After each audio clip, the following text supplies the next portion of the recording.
குறிப்பாக முந்தைய மாடலை விட அடிப்படையான ஃபிரேம் வடிவமைப்பு முற்றிலும் மாற்றப்பட்டு கூடுதலாக என்ஜின் உள்ளிருக்கும் பாகங்களான கேம்ஷாஃப்ட், கிரான்ஸ்காஃப்ட் மற்றும் கிரான்கேஸ் மாற்றப்பட்டு புதிய ஃபியூவல் இன்ஜெக்டர், ECU புரோகிராம் புதுப்பிக்கப்பட்டவை கொண்டிருப்பதனால் முந்தைய மாடலை விட எரிபொருள் சிக்கனம் அதிகரிக்கப்பட்டிருக்கின்றது.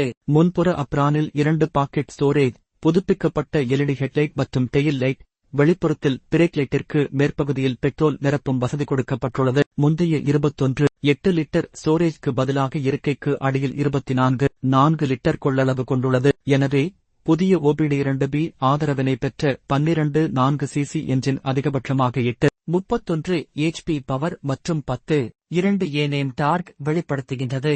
இதில் சிபிலிக் கியர்பாக்ஸ் கொடுக்கப்பட்டுள்ளது. முன்பக்கத்தில் டெலிஸ்கோபிக் போர்க் மற்றும் பின்புறத்தில் ஸ்விங் ஆர்மம் பெற்று 90/90, 1254J மற்றும் 90/100, 1053J டயர் கொண்டுள்ளது.